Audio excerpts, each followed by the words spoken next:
जो निशान होता है ये पार्टी की पोजेशन नहीं होती, ये पार्टी की, ये एक्चुअली इसका डायरेक्ट ताल्लुक लोगों से होता है। पर अमेरिकन का ये कोई नया काम नहीं है। इलेक्शन मॉनिटरिंग सिस्टम बैठ गया है, उसके बाद फिर अनएक्सपेक्टेड सी चीजें हुई हैं।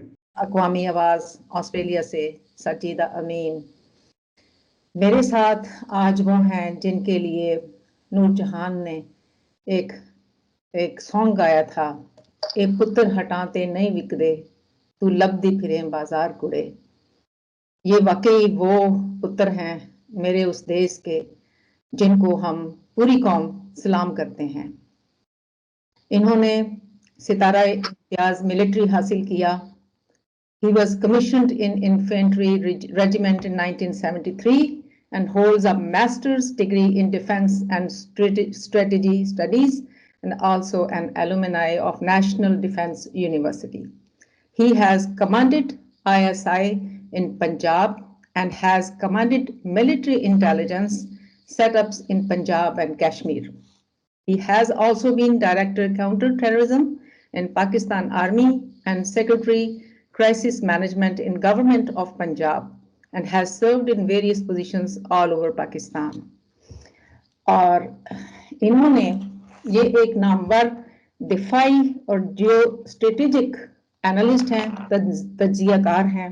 इसीलिए आज मैंने इन्हें दावत दी है, क्योंकि जो आज पाकिस्तान की सिचुएशन है, जिस तरह से इलेक्शंस रिगिंग हुई है और जो ग्लोबली और नेशनली इंटरनेशनली जो कुछ हो रहा है, इसके ऊपर बात करने के लिए इनसे बेहतर शख्स मेरी नज़र में और कोई नहीं था। और उनका नाम है ब्रिगेडियर रिटायर्ड गजनफर अली। अस्सलाम वालेकुम सर। जी वालेकुम अस्सलाम। Thank you very much, sir, for giving me time, being so much busy because you are an important personality at this situation to talk about different topics, sir. आपको पता है जैसे पाकिस्तान में अभी पहले रिजीम चेंज हुई, 2 साल से जो चल रहा है everything the situation of Pakistan where it stands, उसके बाद इलेक्शंस करवाए गए और जो इलेक्शन रिगिंग हुई है इतने दिनों से जो हो रहा है, उसके बाद जो है अब जो मजीद सिचुएशंस, डिफरेंट सिचुएशंस क्रिएट होती जा रही हैं, ब्यूरोक्रेसी जो है उसमें इंतशार पैदा हो गया है। आपका being an analyst, strategic analyst, and what is your point of view about this situation? Bismillahirrahmanirrahim. Saida, thank you very much. It's an honor to be talking to you. और efforts ही होती है कुछ चीज़ों को analyze करने की. And those analyses are, I always say, it is without any political biases. One, and the second thing is वो believe वो बेस करते हैं जो एग्जिस्टिंग ग्राउंड रियलिटीज होती है। अब जो पाकिस्तान जो आपने सवाल किया और सवाल पे आते हुए जहाँ तक आपने जीके की बात की, तो अब उसमें हमने हमेशा ये पॉइंट आउट किया और ये पॉइंट आउट किया कि हमारी तरफ से नहीं बल्कि अमेरिकन की तरफ से और अमेरिकन के बहुत सारे डिफेंस एनालिस्ट की तरफ से, इसमें डॉक्टर रबाइका एक बड़ी फेमस एनालिस्ट है और फिर सईद जाफरी साहब हैं जो अमेरिका में होते हैं, सिक्योरिटी एनर्जी एक्सपर्ट है। तो उन्होंने उनकी तरफ से ये चीज़ें 12 सामने आई कि पाकिस्तान के अंदर जो कुछ रजीम चेंज हुआ उसके अंदर असल में अमेरिकन गवर्नमेंट इन्वॉल्व थी। पर अमेरिकन का ये कोई नया काम नहीं है। आपको तारीख में पीछे जाएंगी तो आपको एक बहुत प्रीडोमिनेंट किस्म की चीज़ नज़र आएगी, वो तारीख के पेजेस में अभी तक महफूज है। वो है ईरान के अंदर मुसद्दक को चेंज करना, जिस वक्त उसने ईरान का नेशनल ऑयल जो है वो नेशनलाइज कर लिया था। एंड ब्रिटिशर्स जो है उस ज़माने में सेटिस्फाइड नहीं थे and they requested American to overthrow Mosaddegh. उसके बाद जो कुछ हुआ वो आपके सामने रज़ा शफैद भी आए। यहाँ भी कुछ ऐसी सिचुएशन बन गई थी कि एक तो अमेरिकन जो है वो पिटअप थे और उन्होंने 12 इस चीज़ का इजहार किया कि जी पाकिस्तान जो सी पैक के अंदर जा रहा है ये ठीक नहीं है, क्योंकि चाइनीज़ के साथ पाकिस्तान की कनेक्टिविटी अमेरिकन के लिए प्रॉब्लम खड़ी कर रही थी। इसलिए कि स्ट्रेटेजिकली दुनिया के हालात के हिसाब से देखेंगे तो दे वर मोर ओरिएंटेड टूवर्ड्स इंडियंस, और उन्होंने साथ डिफेंस पैक्ट किया था। उसके बाद उनका एनर्जी पैक्ट भी हुआ, जो बुश के ज़माने में हुआ, फिर ट्रंप के ज़माने में हुआ, फिर बाइडन के साथ भी अभी उनकी वो चीज़ें चल रही हैं। तो वो पाकिस्तान की डेवलपमेंट में, पाकिस्तान की तरक्की के अंदर, ये पाकिस्तान के अंदर जो चीज़ें हो रही थी उसमें उनको सिर्फ एक सबसर्विएंट किस्म का मुल्क चाहिए था। और वो पाकिस्तान को बारहा कह रहे थे कि जी आप ये जो कर रहे हैं चाइना के साथ one road one belt one road और सी पैक का प्रोजेक्ट, इसको शेल्फ करें। वो नहीं हुआ। वो सिर्फ इमरान खान की नहीं बल्कि उससे पिछली हुकूमतों में ने भी किया। हाँ, उसका पेस ऊपर नीचे होता रहा, लेकिन वो चीज़ चलती रही क्योंकि उसमें चाइनीज हुकूमत भी है और चाइनीज कंपनीज भी हैं। लेकिन उसके बाद एक डेवलपमेंट पाकिस्तान में ये हुई कि इमरान खान की जो हुकूमत थी तो वो रशिया चले गए। रशिया जिस दिन गए उस दिन हमला हो गया। हालांकि कोई इमरान खान से पूछ के उन्होंने हमला नहीं किया था, उनका अपना एक प्लान था। हर मुल्क अपना इस किस्म के बड़े फैसले जो हैं वो अपनी मर्जी के मुताबिक और अपनी डिफेंस और स्ट्रेटेजिक और टेक्टिकल सिचुएशन के मुताबिक करता है। तो वहां से पाकिस्तान के अंदर फिर वो सेटिस्फेक्शन नहीं हुई, तो आपने देखा हमारे टेलीविजन चैनल्स पे चला, अमेरिकन एम्बेसडर जो है वो मुख्तलिफ लोगों को मिल रहे हैं और उन तमाम लोगों को मिला जो रिजीम चेंज में शामिल थे, राजा रियाज और इस किस्म के लोग। और फिर एक हैवी पेमेंट ऑफ मनी जो है उसका भी एलिमेंट नजर आया। फिर उन लोगों को जाके सिंध हाउस में भी रखा गया। बहरहाल अब ये हो चुका। तो उसके ऊपर पाकिस्तान में एक हुकूमत आ गई जिसमें तमाम पार्टियां, नून लीग शामिल थी, JUI थी, फजल रहमान थे। और अभी यहाँ से चलते चलते कल मौलाना फजल रहमान का बयान आ गया जो उस PDM का हिस्सा थे। और उसने कहा, तो ये उसने कहा कि जी जो रिजीम चेंज हुआ उन्होंने जनरल बाजवा का नाम लिया और उसके बाद उन्होंने कहा कि जी जरदारी ने उसको स्पीयरहेड किया था। सो कहने का मेरा मतलब ये है कि ये वो बैकग्राउंड थे जिससे चल के, और फिर वो PDM की परफॉर्मेंस तो हम जो बात करें वो तो अलग बात है, लेकिन ये चंद मेजर वाकयात थे जिनकी वजह से चल के, और एक ही मेजर वाकया था जिसकी वजह से चल के हम यहाँ तक आज पहुंचे। और उसके बाद फिर आपको पता है कि पाकिस्तान में केयर टेकर हुकूमत आई, असम्बली डिजॉल्व हुई। हमारी कोर्ट्स ने बारहा कहा कि जी आप इलेक्शन कराएं। मैं नए की चीफ जस्टिस बंदियाल ने भी तारीख दी थी, लेकिन वो भी नहीं हुआ। बहरहाल वो करते करते 8 फरवरी को इलेक्शन हो गए। और इलेक्शन होने के बाद उसके अंदर आपने देखा, आप भी ऑब्जर्व कर रहे होंगे, जी और दुनिया में चूंकि लिखा बहुत जा रहा है।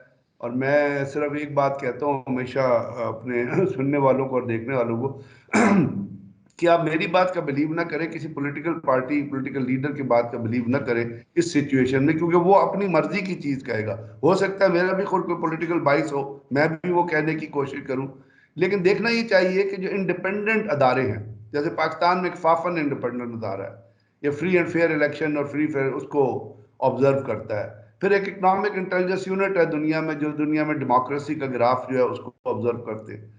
फिर सिलेक्शन के बाद पाकिस्तान में बहुत सारे इंटरनेशनल ऑब्जर्वर्स आए हुए थे। अब उसके ऊपर अगर आप हम अखबारों को स्क्राइब करना शुरू करेंगे तो उन्होंने, और ब्रॉडसर्स को, आप गार्जियन में जाएंगे, न्यूयॉर्क टाइम्स में जाएंगे, जी आप ऑस्ट्रेलिया में की गवर्नमेंट का भी एक रिएक्शन आया है, जहां पर आपके अमेरिकन गवर्नमेंट का एक रिएक्शन आ गया है। तो उसमें हुआ ये कि जैसे भुट्टो साहब के ज़माने में, अगर अब याद हो कि बड़ी मैसिव रिगिंग हुई थी, फिर भुट्टो साहब पर सवाल उठा, 9 पार्टियों की मूवमेंट चली, भुट्टो साहब अलग के राजी हो गए थे दोबारा, लेकिन उनकी हुकूमत चली गई उस के नतीजे में। तो अब ये जो कुछ हुआ है इसमें इलेक्शन कमीशन के रोल के ऊपर सवाल उठ रहा है। अब आपने जैसे फरमाया कि दुनिया तो कह रही है, लेकिन अब तो पाकिस्तान के अंदर मौलाना फजल रहमान एक पॉलिटिकल फिगर है। उसने कह दिया कि जी, फिर उसके बाद और सारे बहुत लोग हैं जो इस चीज़ के ऊपर आवाज़ उठा रहे हैं। और उसके बाद दुनिया के अदारे हैं जो इसके ऊपर आवाज़ उठा रहे हैं बहुत जगह। तो इसका मतलब ये है कि जिस तरह फ्री एंड फेयर इलेक्शंस होने चाहिए थे, वैसे तो पाकिस्तान में चूंकि आपको इलेक्शन में जाके पर्ची डालनी होती है, और वहाँ पे मॉडर्न दुनिया जो है उसकी तरह इलेक्ट्रॉनिक वोटिंग का सिस्टम नहीं है, जो बड़ी दुख की बात है। हालांकि पिछली PTI की गवर्नमेंट ने इलेक्ट्रॉनिक सिस्टम के लिए एफर्ट्स हुआ, अगर वो हो जाता तो आज हम शायद उस जगह ना खड़े होते जहाँ पे आज हम खड़े हुए हैं। तो वो जो उसके ऊपर जो सवाल उठे हैं इलेक्शन के ऊपर, वो बुनियादी तौर पर देखिए, इलेक्शन कमीशन कराना सिर्फ इलेक्शन कमीशन की जिम्मेदारी है। और इलेक्शन कमीशन के अंदर 5 मेंबरान होते हैं इलेक्शन कमिश्नर के अलावा, जो तमाम सूबों से इलेक्ट किए जाते हैं, और वो ओवरसी करते हैं सारे प्रोसेस को, जो इलेक्शन का प्रोसेस होता है। अब ये तो इलेक्शन के डे से 2 फेजेस है, एक प्री इलेक्शन फेज होता है, एक इलेक्शन वाले दिन आप आते हैं। तो जब इलेक्शन वाले दिन आते हैं तो उसके लिए इलेक्शन के हिसाब से जो शिकायत मौसूल हो रही होती हैं कि कहीं पोलिंग शुरू नहीं हुई, कल लेट शुरू हुई, और पोलिंग खत्म होने के बाद जो आर रिटर्निंग ऑफिसर्स और प्रिजाइडिंग ऑफिसर्स के पास जो वोट्स जाते हैं, उसके ऊपर जो अभी खबरें आ रही हैं कि जी वहाँ पे लोगों को जो एक कैंडिडेट को मना किया गया, एक को जाने दिया गया। तो ये सवालात हैं जो इलेक्शन के ऊपर उठे, और आज उसका नतीजा ये है कि कल पाकिस्तान में एक कमिश्नर ने, जो आपने भी शायद फॉलो जरूर किया होगा, जी वो थे मोहम्मद अली चट्टा साहब, जो पिंडी के कमिश्नर थे। उन्होंने कुछ इल्जामात लगाए, उन्होंने कहा कि ये इलेक्शन अपना रिग हुए हैं। अब ये मैं तो नहीं कह रहा, ये तो वो कमिश्नर कह रहे हैं। और कमिश्नर का आपको अटैच, अगर आपको थोड़ा सा उसका वो पता हो कि कमिश्नर, एक डिवीजन का जो कमिश्नर होता है, उसके अंदर डिप्टी कमिश्नर्स होते हैं हमारे सिस्टम में। जी डिप्टी कमिश्नर एक डिस्ट्रिक्ट के जिम्मेदार होते हैं, उनके नीचे असिस्टेंट कमिश्नर होते हैं। एक डिस्ट्रिक्ट में 3 कौन से हैं, 4 असिस्टेंट। उन असिस्टेंट कमिश्नर के नीचे कुछ अपना नायब तहसीलदार होते हैं, उनके नीचे पटवारी। ये एक सिस्टम है। अभी इस सिस्टम के तहत पाकिस्तान में जब ये इलेक्शन हुआ तो एक कंट्रोल रूम इलेक्शन कमिश्नर के कमरे में बना दिया गया, एक चीफ इलेक्शन कमिश्नर के कमरे, एक कंट्रोल रूम चीफ सेक्रेटरी के कमरे में था, इस तरह। तो इसका मतलब एक ओवरऑल सुपरविजन जो है डिवीजन की, वो कमिश्नर के अंडर आ जाती है। और कमिश्नर के अंडर फिर जैसे रावलपिंडी डिवीजन आप लेंगे तो उसमें जेलम देखेंगे, उसके बाद चकवाल देखेंगे। तो उन्होंने जो चीजें कही, और उसके ऊपर दूसरी आज जो अफसोसनाक दुख भरी चीज हुई है वो ये है कि आज कहा जा रहा है कि वहाँ के आरपीओ जो हैं पिंडी के, वो 15 दिन की छुट्टी पे चले गए। लेकिन आज इलेक्शन कमीशन ने एक तहकीकाती कमीशन बनाया है, और कल चीफ जस्टिस का भी बयान आया है, क्योंकि उन्होंने भी कहा है कि जी ठीक है, सबूत लेके आए। फिर उन्होंने को इसको लीगल पिटीशन के जरिए, सुओ मोटस के बजाय वो लीगल पिटीशन के जरिए उसको लेके जा रहे हैं। तो अभी तक की ये सिचुएशन है।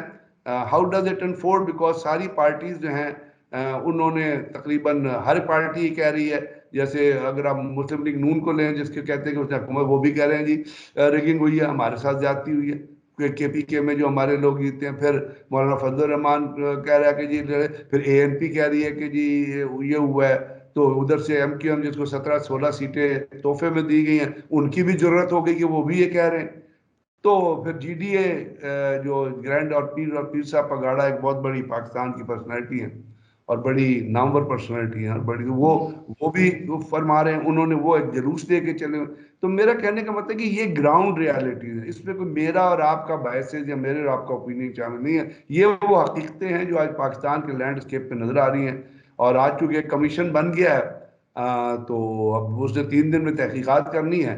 तो we got to wait and see कि वो क्या तहकीकात करता है और क्या उनके कंक्लूजन आते हैं, क्योंकि जिन लोगों ने जो बयानात देने थे वो तो दे चुके हैं, और उसकी रोशनी में ही तहकीकात। ठीक सर, जैसा कि आपको पता है कि हमारी कोर्ट्स क्या करती आ रही हैं, एक पार्टी के मतलब उसका जो इंतखाबी निशान था वो छीन लिया गया at the nick of the time, जबकि इलेक्शंस होने थे। फिर उस तरह के उनको सबको आज़ाद कर दिया गया, तितर बितर उनको इंतखाबी निशान दे दिए गए। I am just talking about the जो कि कोई डेमोक्रेसी हमने नहीं देखी, और हमने अदालतों का भी कोई अच्छे डिसीजंस, नॉन बायस्ड डिसीजंस नहीं देखे। आप समझते हैं कि ये जो बनाया जा रहा है, और जो कमिश्नर थे चट्टा, उन्होंने डायरेक्टली इलेक्शन कमीशन और चीफ जस्टिस का नाम लेके कहा कि ये सारी रिगिंग इस तरह से हुई। तो आप समझते हैं कि ये जो कोर्ट्स हैं, ये जो कमीशन बना है, बजाय इसके कि सोमोटो लिया जाता, या फिर जस्टिस ईसा जो है वो इसमें ना होते, बिकॉज कमिश्नर जो है उन्होंने डायरेक्टली इनका नाम लिया है। तो ये सब जो हो रहा है, do you think it will go towards the positive outcome, और it's just it is also managed? असल में 2 एंगल हैं इससे। देखिए, एक आपने एंगल दिया जो जुडिशरी से ताल्लुक रखता है, और पाकिस्तान में वैसे एक तारीख है कि पीपल्स पार्टी से भी उसका निशान तीर का ले लिया गया था, और उसके बाद सॉरी तलवार का निशान ले लिया गया था, और फिर उनको तीर का निशान अलॉट कर दिया गया था एज ए पार्टी। अब यहाँ पे जहाँ तक बिल्ले के निशान का ताल्लुक है, जो कि पेशावर हाई कोर्ट ने एक फैसला दिया था, तो फिर उसके ऊपर इमीडिएटली बेंच बैठा, और उन्होंने अपना ये सुनी सारा दिन की वो हेयरिंग थी। अब उस हेयरिंग के बाद जो उन्होंने फैसला दिया, उस पर एतजाज हसन साहब को मैं कोट करना चाहूंगा, क्योंकि मैं लीगली शायद इतना एप्ट ना हूँ। मैं तो एक कर्सरी तौर पे एक चीज़ को देखता हूँ। कि जी बैड जो होता है वो किसी पार्टी की रिकग्निशन होता है, लेकिन साथ हसन साहब ने कोई डिफरेंट फरमाया। उन्होंने कहा ये जो निशान होता है ये पार्टी की पोजेशन नहीं होती, ये पार्टी की, ये एक्चुअली इसका डायरेक्ट ताल्लुक लोगों से होता है, क्योंकि उस निशान को देख के वो अपना राइट ऑफ वोट इस्तेमाल करते हैं।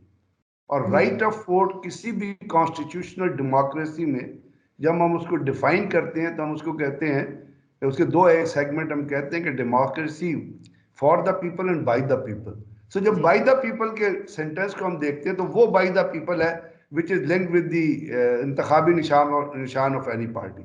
और उस पर काजी फाइज ईसा साहब ने एक दिन फैसला दिया। फैसला वो चाहे देते, मैं समझता हूँ कि फैसला देना उनका इख्तियार है, लेकिन मुझे लगता है कि ये फैसला कम से कम इलेक्शन से कम 15-20 दिन पहले देना चाहिए था। At the nick of the time जो ये फैसला दिया तो इसमें कोई कोई पॉजिटिव वाइब्स नहीं निकल रही है, इसीलिए लोग सवालात उठा रहे हैं। दूसरी बात जो है काजी फाइज ईसा साहब के ऊपर जो मोहम्मद अली कट्टा साहब ने इलेक्शन के हिसाब से कहा, तो मुझे लगता है कि उनका रेफरेंस इसी केस के हिसाब से, क्योंकि जहां तक फिजिकल आप इलेक्शन डे का आप बात करती है ना, इलेक्शन डे के दिन उसका जुडिशरी से उसका ताल्लुक कोई नहीं है, क्योंकि सुपरविजन जुडिशरी नहीं कर रही थी, सुपरविजन उस इलेक्शन की जो है वो इलेक्शन कमीशन और ब्यूरोक्रेसी के बहुत मुख्तलिफ लोग कर रहे थे, यानी डीसी थे, आरओस थे, जो मुख्तलिफ डिपार्टमेंट से लिए गए थे, कोई टीचर था, कोई कहीं था, तो उससे तो शायद उनका कोई ताल्लुक नहीं बनता। उनका ताल्लुक सिर्फ मेरा ख्याल जो मोहम्मद अली साहब कह रहे हैं वो उसी केस से लिंक करके, उससे लिंक करके, या दूसरी जो आपने बताई जो हम पाकिस्तान के अंदर बहुत बातें होती रही है वो लेवल प्लेइंग फील्ड के हिसाब से, कि एक पार्टी अगर जलसा कर रही है तो अब दूसरी पार्टी, वो होना चाहिए था, वो pre pre pre election phase था। अब दूसरी बात, उसकी बात आपने जो कही कि जो कमीशन बैठा है इलेक्शन कमीशन, मेरा एक ख्याल था कि इसका, मेरा जाती ख्याल है कि चूंकि एक बहुत सीनियर ब्यूरोक्रेट ने और ग्रेड 20 के हैं, कमिश्नर हैं, और इससे पहले एक एडीसी आर हैं सरगोदा के, वो भी रिजाइन कर चुके हैं। उनका रिजाइन जो है वो आ गया था, उन्होंने कहा जी मैंने 35 साल सर्विस की है, लेकिन अब मैं रिजाइन कर रहा हूँ क्योंकि मुझे पर प्रेशर, क्योंकि ये तो पाकिस्तान के अंदर क्या, इंडिया में भी अगर आप देखें ना, ये हमारे सब कॉन्टिनेंट में ये बड़ी है कि जो उम्मीदवारान है ना, वो मुख्तलिफ तरीक़ा कार से इलेक्शन के अमले को प्रेशराइज करते हैं। इंडिया में ये बहुत होता है, नरेंद्र मोदी का जो इलेक्शन हुआ, बल्कि इंडिया के अंदर तो ये बुरा हाल है कि वहां पे सिर्फ प्रेशर के लिए सिर्फ मतलब हाई हैंडेड नहीं बल्कि मजहब को इस्तेमाल किया जाता है। वो कहते हैं कि जी आप बीजेपी के मेंबर हो, आरएसएस के मेंबर हो, हम आपको मार देंगे, आप फिर अपना हिंदुत्व को सपोर्ट नहीं कर रहे हो तो इसलिए तुमने हमें जिताना है। और इसकी बहुत बड़ी केसेस लास्ट पिछले इलेक्शन में आई थी और अभी भी रिपोर्ट्स आ रही है इंडिया से, क्योंकि India is going moving towards election. तो पाकिस्तान में भी है कि वो जाके हम हमारे कैंडिडेट जो हैं वो जाके प्रेशराइज करते हैं, आरओस को प्रेशराइज करते हैं, अमले को प्रेशराइज करते हैं। तो मेरा ये ख्याल था कि इसका एक वाइड स्पेक्ट्रम तहकीकाती कमीशन होना चाहिए था, जो सिर्फ इलेक्शन कमीशन पे बेस न करे, उसके अंदर और भी जगहों से और भी डिपार्टमेंट से लोग लिए जाएं, एंड उसके अंदर इस पॉइंट ऑफ टाइम में पाकिस्तान की साख को मेंटेन करने के लिए, क्योंकि देखिए हमारे यहाँ ये तमाम चीजें चल रही हैं हमारे, आप ये याद रखिएगा पाकिस्तान के अंदर दहशतगर्दी के खतरात भी बहुत चल रहे हैं, बल्कि, और जहां तक आर्मी का ताल्लुक है, फौज अभी तक दहशतगर्दी की एक जंग के से लड़ रही है।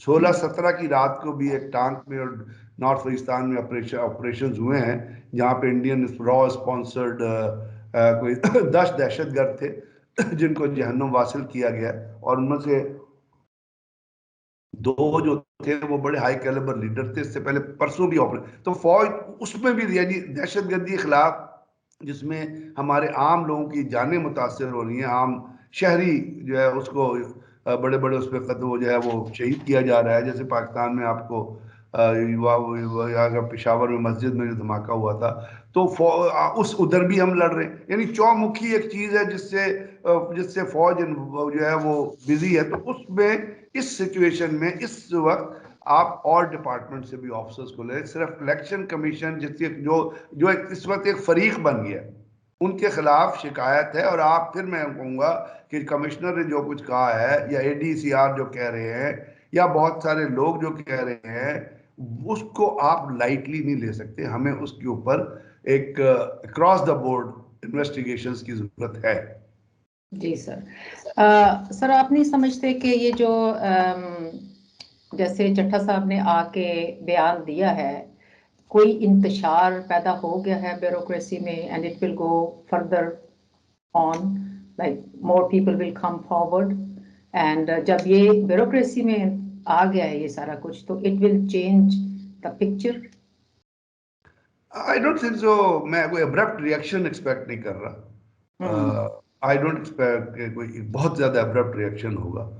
हाँ, ये है कि अगर आप एक इंडिपेंडेंट इन्वेस्टिगेशंस करते हैं, तो उसमें हो सकता है कुछ हो। ये तो एक इमेजिनेशन है, जी पर्सपेक्टिव है कि हो सकता है उसमें कुछ लोग आए, और वो लोग आए जिनके साथ कुछ हुआ है, जी क्योंकि बहुत सारे हल्के ऐसे हैं जहाँ कुछ नहीं हुआ है, वहां पे जीते हैं लोग। और बहुत सारे मुस्लिम लीग नून के भी बहुत, जैसे साद रफीक साहब है, वो हारे हैं, खुर्रम दस्तगीर हारे हैं, राना शमीम एक सियालकोट से होते थे जो रिपीटेडली इलेक्शन जीतते आते थे, वो हारे हैं। और इस तरह के लोग जो है हारे हैं। और इसका मतलब है कि वहाँ पे इलेक्शन सिस्टम भी ठीक था, फेयर था, it has gone like that. And लेकिन असल में सवाल ये पैदा हुआ, दो चीजें इसमें आई कि रात सुबह 5 बजे तक कुछ रिजल्ट आ रहे थे, फिर रिजल्ट रोक दिए गए, कहा जी इलेक्शन मॉनिटरिंग सिस्टम बैठ गया है।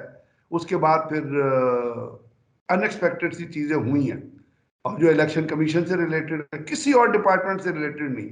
ये मैं आपको जी क्लैरिटी से बताऊं, it is directly related with election, क्योंकि तमाम इलेक्शन सुपरविजन जो है ईएसएम की, या जो उन्होंने इलेक्ट्रॉनिक सिस्टम जनरेट किया था, उसकी सुपरविजन इलेक्शन कमीशन और इलेक्शन कमिश्नर कर रहा था। तो अगर उन्होंने इस केयर टेकर गवर्नमेंट से मिलके, या अपना कुछ वो पार्टी जो आप जिसमें दो प्रीडोमिनेंट पार्टीज नजर आ रही थी पाकिस्तान में, पीपल्स पार्टी और मुस्लिम लीग नून, उनसे मिलके अगर उन्होंने जो कुछ किया है, या उनकी डायरेक्शन पे जो कुछ किया है, तो जी वो तो सामने नजर आ गया। फिर उसके बाद थोड़ी देर बाद कि वाकई ये जो है, ये दो पार्टियां हैं, they are playing the background role in getting the things manipulated, PMLN और पीपीपी। और पीपीपी के सिंध में जो कुछ इलेक्शन हुए हैं, वो मुझे नहीं कहना चाहिए, वो तो पीर साहब पगाड़ा ने अपनी तकरीर में परसों कहा है, और उन्होंने कहा कि जी मुझे पता था कि ये पूरा सिंध जो है ये जरदारी के हवाले, जरदारी जो है वो इसको मैनिपुलेट करेगा। और सिंध का कल्चर आपको पता है, इंटीरियर सिंध का कल्चर आपको पता है, वहाँ तो अभी तक ये हाल है, अगर आप जरूर वहाँ गई होंगी, कि एक जो वहाँ का वडेरा है, एक वो उठा के लोगों को ले जाता है अपनी गाड़ी में, and they had to vote for that, because वो बेचारे तालीम की उस चीज से, कैद से नहीं निकल सके हैं, वो उन सहूलतों से नहीं निकल सके जो उनके ऊपर इंटीरियर में इम्पोज की जाती हैं। तो वो एक दुख की बात है। तो वो चीजें हैं, ऐसे माजी में भी होती रही, 2018 में भी ये चीजें सामने आई थी, और 2018 में भी कहा गया था कि जी इलेक्शन जो है वो, और उसके बाद आपको देखा कि जब तक वो हुकूमत रही 2018 में, उसको सिलेक्टेड कहा जाता रहा। अब लेकिन 2018 में जो चीज ये थी कि इंटरनेशनल रिएक्शन इतना ज्यादा नहीं था, 2018 में अंदर से आवाजें उठी थी। आज जो चीजें, आज वो थोड़ी सी उसका जो कैनवस है वो चेंज हो गया। काफिर है तो शमशीर पे करता है भरोसा, मोमिन है तो बेते